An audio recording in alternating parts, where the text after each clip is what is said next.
अब त्यही सरकार त्यही गृह मन्त्रीले मन पराउँदैन कतिले कामले मन पराउनु पर्यो नि त्यही त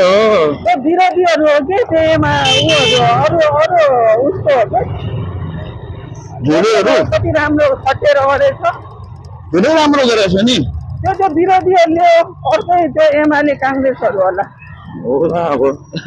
त्यो हामी जनताले त गरे छैन हामी जस्तो साधारण जनताले त गर्दैन विरोध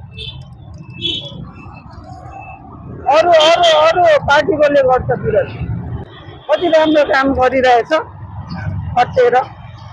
देशको लागि भनेर धेरै राम्रो काम गरेछ नि जनताहरूको लागि होइन र भाइ अब के गर्नु अब कतिले मन पर्दैन त्यो त विरोधीहरू हो भाइ हामी जस्तो जनताले त मन पराउँछ काम गरेपछि मन परिहाल्छ नि पासपोर्ट लाइसेन्सहरू एकछिनमै निकालिदिने यातायातबाटै एकछिनमै काम हुने बाटोहरू पनि त्यो गृहमन्त्री पुरा खटिरहेको छ त राम्रो गरेछ त जनताहरूले त मन पराउँछ विरोधीहरूले मन नपराउने सरकारी अफिसमा पनि खाएको टाइम पनि बाटो जाऊ भनेको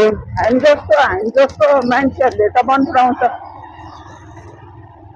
राम्रै गरिरहेछ धेरै राम्रो गरेछ नि हजुरको अब यस्तै काम गर्यो भने स्थानीय चुनावमा पनि घन्टीले जित्छ अहिले गर्न विरोधीहरूले गर्न दिए त हो सुन आफ्नै भएको सुन पनि कहाँबाट आयो भनेर उ गरिरहेको छ बिचरा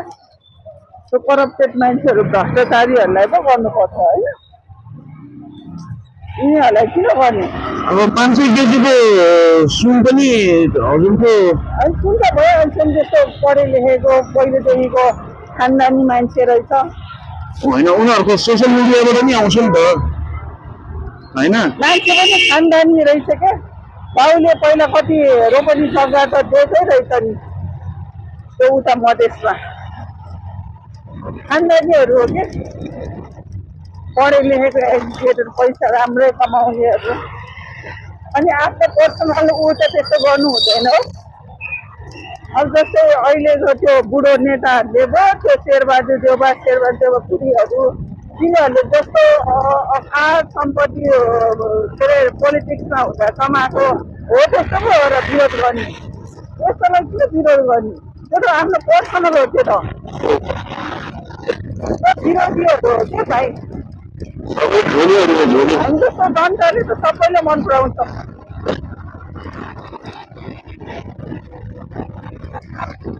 अब त्यो झोलेहरू अब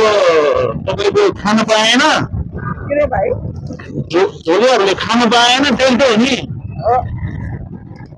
अब यिनीहरूले समातिरहेको छ नि त पुरा फाइल खोल्न लाग्छ नि त त्यही डरले हो कि भ्रम फैलाउने मान्छेलाई सामाजिक सञ्जालमा भ्रम फैलाउने काम गर्छ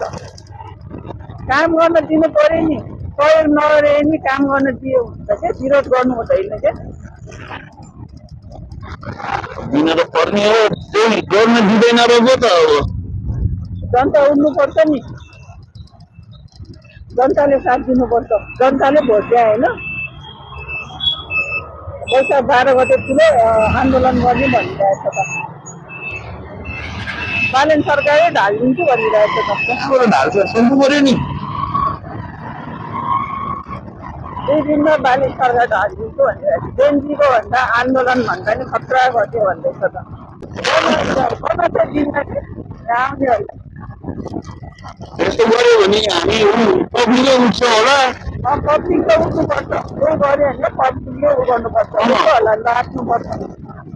बोल्न त कति दिन भएछ गरेको धेरै पनि भएन कति राम्रो पोलिसीहरू निकालिसक्यो कारखानाहरू धमाधम खोल्न लाग्छ अब त्यो सुनहरू घरहरू सबै पारदर्शी भएर देखाइरहेछ त उनीहरूको त आफ्नो भनेर सबै देखाएको छ विरोध गर्ने मान्छेहरू नगर्नु नि मान्छे काम गर्न दिनु नि है काम गर्न दिनु पर्यो क्या होइन 1 वर्ष 2 वर्ष धेरै राम्रो गर्छ यस्तै हो भने धेरै राम्रो गर्छ भाइ अहिले यस्तो छ पछिसम्म राम्रो गर्छ जस्तो लाग्छ है म त मेयर हुँदा नि राम्रै गरेको थियो त त्यही मेयर हुँदाखेरि राम्रो गर्यो भनेर त जनताले दिएको हो त होइन अहिले नि राम्रै गरेछ त्यही त प्राय जनताले त घन्टीमा हाल्छु भनेर हाल्यो होइन बादलमा हाल्छु भनेर हालेको छ कि प्रायले बालेनले उता खिचेको रवि लामी छानेको मात्रै उ गरे भए गाह्रो हुन्थ्यो गाह्रो हुन्थ्यो बालेन उठाएर राम्रो गर्थ्यो रवि लामी छानेले पनि फेरि उ गर्थ्यो कि रवि लामी छानेले नि सबै कुरा त्याग्यो त नि उसले नि धेरै राम्रो गरे नि बिचरा धेरै बालेनलाई उठाएर राम्रो गरे कि देशमा परिवर्तन ल्याउँछु भन्थ्यो यिनीहरू रवि लामी छानेलाई चाहिँ गर्नै दिन्न कति धेरै मुद्दा हाल्ने त अनि मेरो पार्टी झन्डा सबै लैजा 10 बना भनेको नि त मलाई राम्रो कुरा गरेछ रवि लामी छाने त मलाई त मनपर्छ पहिलेदेखि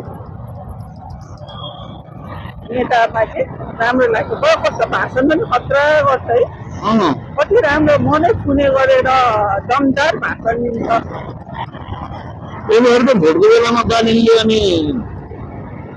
केही दिन भाषण नगर भनेर चुपचाप बसाएको पनि त होइन अहिले नयाँ सरकार गर्ने टाइपको छ राम्रो छ त्यो विरोध गर्छ हामी जस्तो जनताले त गर्दैन राम्रै मानिरहेछ राम्रै गर्दैछ गर्न दिनु पर्यो नि जनताले नि साथ दिनुपर्छ कि कोही कुरामा विरोध गर्यो भने जनताले त भनिरहेको छ हजुर जनताले भनिरहेको छ न्युजहरूमा आइरहेको छ हामी आउँछौँ हामी उठ्छौँ यिनीहरूले केही गर्यो भनेर न त भने नेपाल त ढुक्क बनाउँछ खत्तम बनाउँछ नेपाल अहिले डेभलप हुँदैन राम्रो मान्छेको हातमा पर्यो भने राम्रो बनाउँछ पहिला तपाईँको बैठक हुने बेलामा अरू देशको मन्त्रीहरूको बैठक हुने बेलामा कोही बैठक हुन्थ्यो अहिले उनले सबैलाई ठ्याक्क राखेर गरेको छ जनताले चाहेकै त्यस्तै हो जबै साह्रो गर्ने कि हो चाहिँ रोक्दै हुन्छ